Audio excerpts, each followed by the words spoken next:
How's it going, everybody? Just wanted to do a little review, kind of what I got here. This is the Insta360 Luna Ultra, and this is the dual camera system for with the gimbal head and all that kind of good stuff. I've had this for a couple weeks now, a few weeks. I like the camera. I like the idea. Like everything about it, really. Let me go ahead and show you what I got here. So this is the camera, and as you can see, let me zoom out just a little bit on this. I like it's got the case to it. I think that's the best thing they could have done. This is the handle, and this handle, really cool. It actually has a flip out little tripod on it. Not like I would use this really in most cases, but you can use it to set it up like that. So does have that. And also if you get the one that has the battery base grip or battery grip, then it has one of those also. It also does have a quarter 20 on both of them for that. They both have USB input.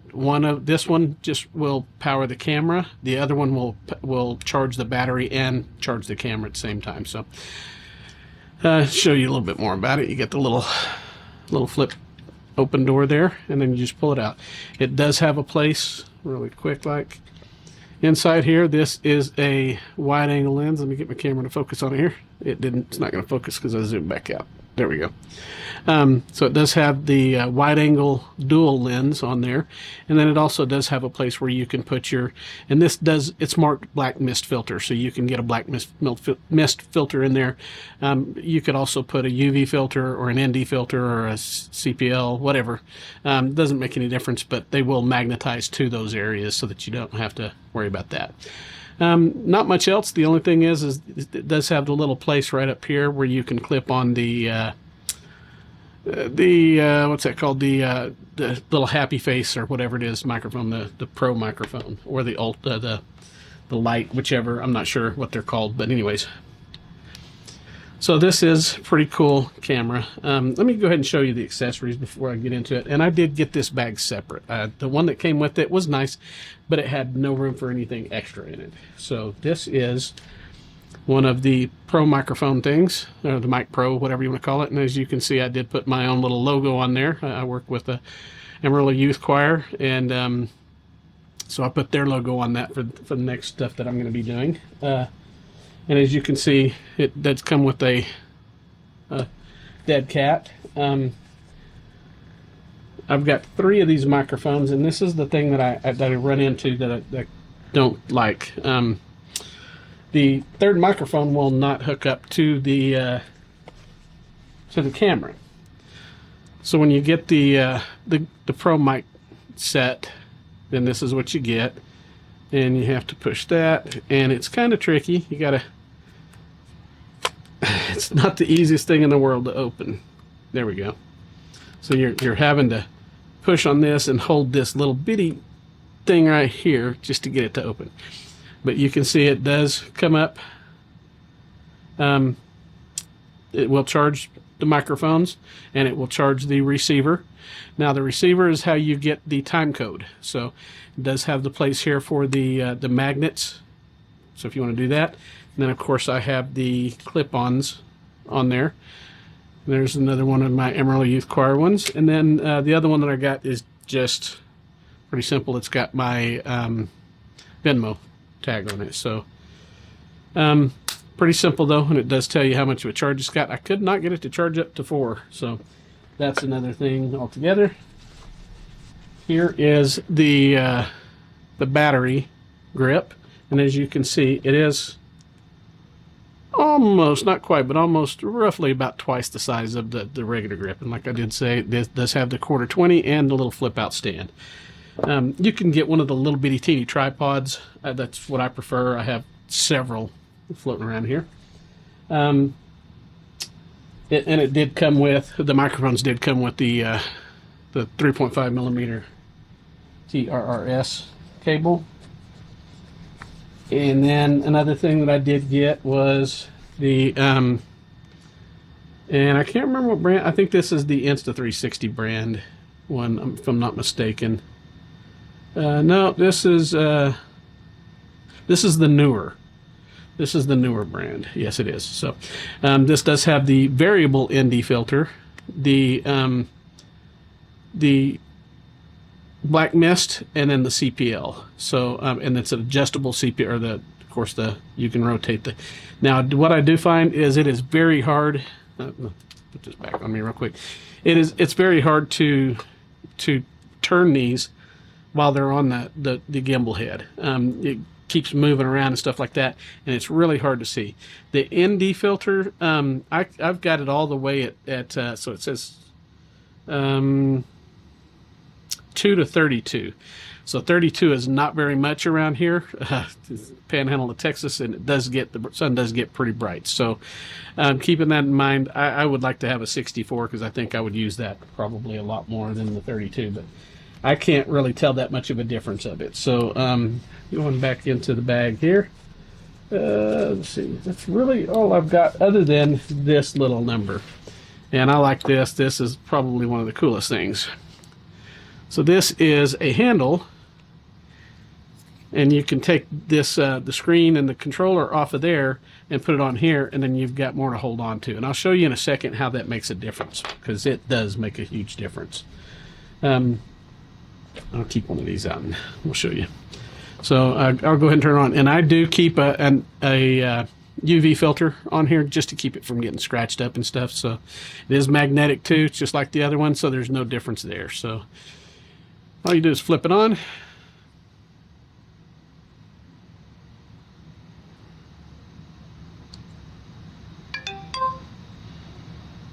Now that's not near as bright in my view as what this camera is showing it as, but you can see it does have I'm in FPV mode, so it's gonna follow me up and down and all around like that. So we'll go ahead and change that, and it shows you your battery and everything there. I forget how to change it here, and so keep that at 4K 24. Gimbal modes, there we go. So I'm going to change this to, we'll put it in roll lock, and so now it's gonna, and then you have the little controller, which you can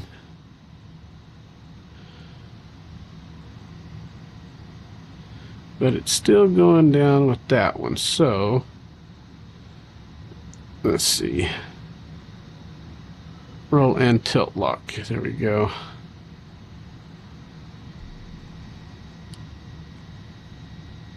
Yeah, there. Okay, that's perfect. Okay, so there you go, and you can see some of the screens in here.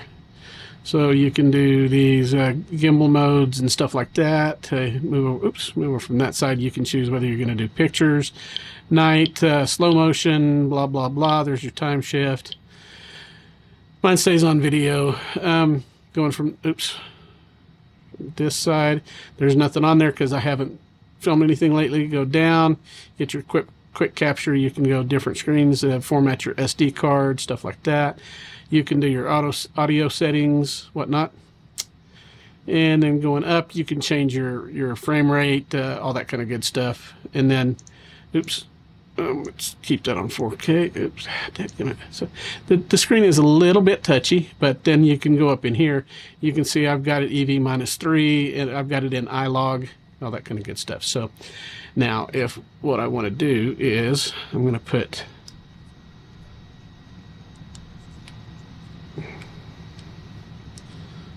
that down, and I'm going to take the screen off. So as you can see, that comes off of there.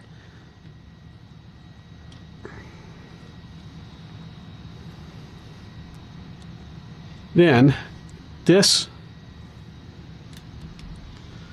actually works as your microphone. So right up top here, there is a microphone, and then what you can do is, and you can see how that's kind of difficult to work your, let me switch back here.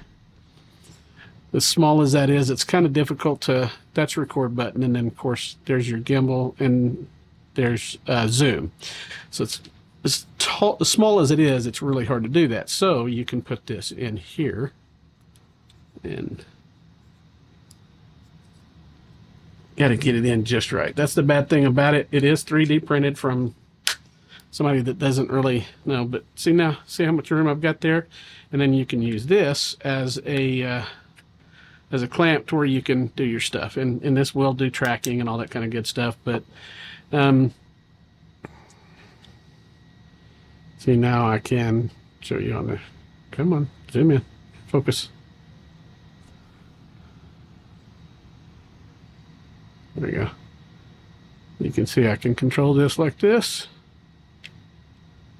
There you go, like that. And then of course it has the zoom.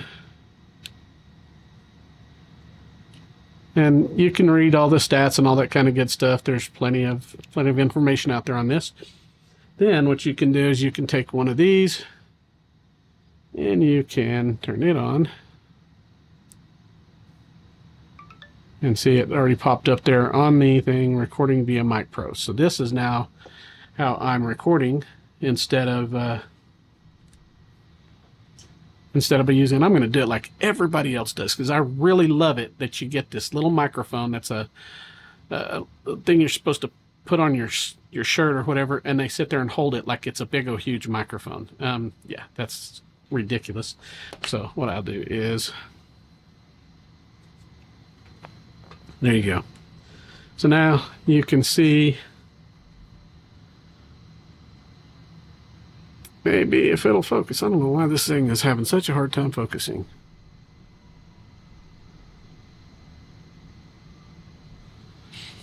So now you can see the audio signal up top there is moving with that, because it's recording on this, not on the microphone that's on here or the microphone that's on the camera. Now, to get into that, let's take this back off real quick. And I'm going to put it on here.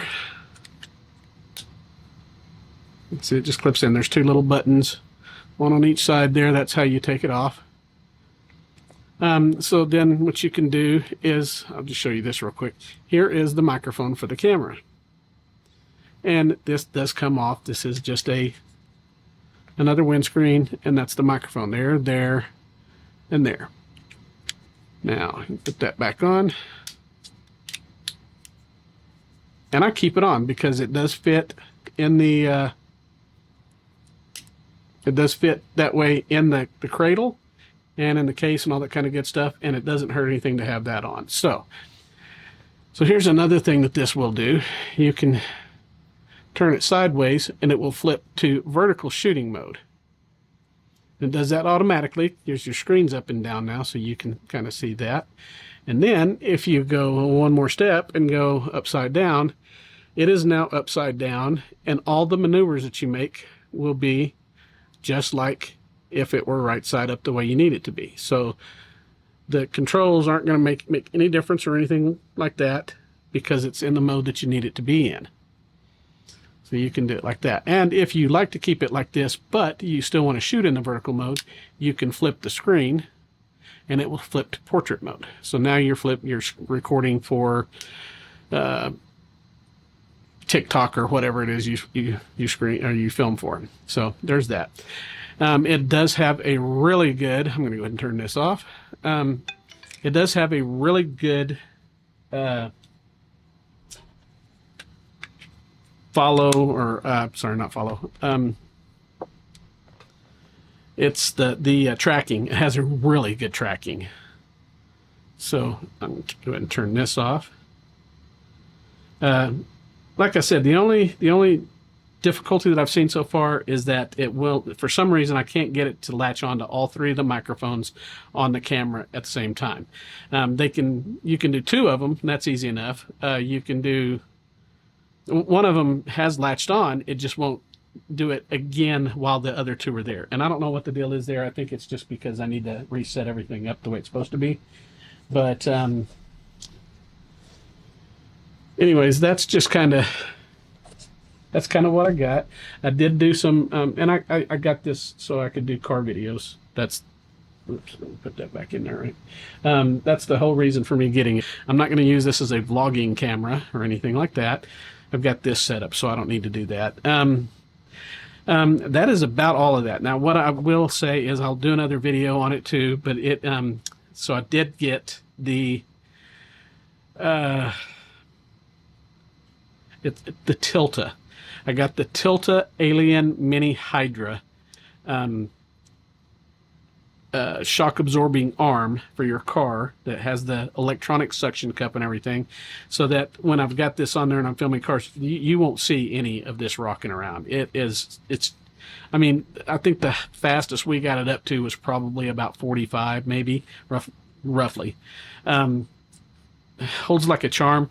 That suction cup is great because it continually creates more suction. It senses when it gets down too low and it'll pump it back up again. So keeping that in mind, it is a continuous suction, so I don't have to worry about it falling off. I do keep a second suction up higher on a window or something, and I will tie a safety to my lanyards on the camera itself. I don't worry about the Tilta Hydra or anything like that, but I do worry about the camera. Several $100 price difference. So yeah, there's that. But anyways, I just wanted to kind of give you guys a heads up of this and let you see what it is that I got, what it is that I do with it. We'll show you a couple little clips that I did this weekend of a friend's car, just kind of testing things out and stuff. Show you how it works. I'm not going to show you.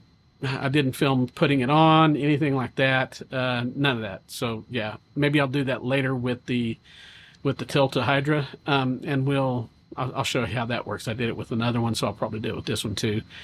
But yeah, I just wanted to kind of show you a little bit about this camera, how much I like it. There are a couple things that I don't like about it. I mean, don't get me wrong. I know as small as these screens are, it's really hard to pack all that stuff into one little screen. But sometimes it is, yeah, unless you use it constantly, you are having to look for the stuff that you need to do. And that's a little kind of against what I hoped for. Now, you can hook this up to your phone also, and you can control things from your phone. You can control the joystick, do the pan, tilt, zoom, all that kind of good stuff. You can do all that from there, record. You can change all the settings of it, all that. I just don't like having another screen around. Now, if I've got somebody else driving the car, I may do that differently. I like having the option of being able to zoom in and out and using the joystick, but it's not smooth. It is not very smooth at all. It's not like a high quality gimbal or anything like that, like you have your red whatever on, all that kind of good stuff. It's not a multi-$1,000 gimbal, so keep that in mind. Whenever you zoom, it will jump, and it's made to. You can go from 0 to 3 to 6 to 9 to 12 or whatever the zooms are. Same thing with the pan and the tilt. You can move it, but it's just not real smooth. And I think you can adjust you can adjust the speed of the pan and the tilt, but I don't think it's going to make that much of a difference just because. So that's why I definitely love the tracking. The tracking works great. I put it on my buddy's car, and I mean, it stuck to that car until it disappeared. Now, it being a white car, it tried to stick to any white car that was driving by if you're not careful there. But, we were on a private road, so it wasn't that big of a deal. So I love the camera. There are a few things that I don't like about it. There are a few updates that have already fixed some of the problems that initially that it had, but there's still a couple little lacking things, but I think it works great. I don't think it is maybe not the professional resolution of the Pocket 4 or whatever the DJI one. But again, buy a DJI camera right now in the United States. We all know how that's going. Plus the fact that you can't get any of it fixed. There's no warranty anymore or anything like that. This is the best deal. It's a few dollars cheaper than the other one. Not much, but I think like $40, something like that. But you get full warranty. The companies here will cover it. I got the extended warranty through B&H. So yeah, I mean, it's good to go. You're not going to have any issues with coverage and stuff like that with getting it repaired. If something fails, whatever, then you're set. Go another company, you're going to have all kinds of issues. That company, at least, because they're banned from the United States right now. So, yeah, that's all I'm going to get into. Again, bigger case is a little bit better because you can put more stuff in it, which we all know that that's what everybody has, is more stuff. So, actually, the Tilta Hydra case is so much bigger and heavier than this that throwing another case on there didn't make any difference whatsoever, because yeah, that case is way bigger and heavier than this. So this is pretty nice. This will fit in a cargo pocket. The camera will fit in a cargo pocket, but it's a little hefty. I do have this, which is the this is the old cheap Chinese version of the first DJI, and I can't remember the name of it. And it doesn't say it anywhere on here either. So it works. It's not, it's dead, but it works. It's a good little camera. It's got the joystick to control things. It does what you need it to do. And I was really surprised because what I did not know is that all of these cameras, when you turn them to the left, that's their tipping point. They cannot go any further than that. So whenever you want to record things to the left, you actually have to turn the camera this way and start out with it facing the front like it's here. So if that means anything to you, then that's an issue. To do the car thing, you have to face it backwards like this, and then when you do that, then you can only go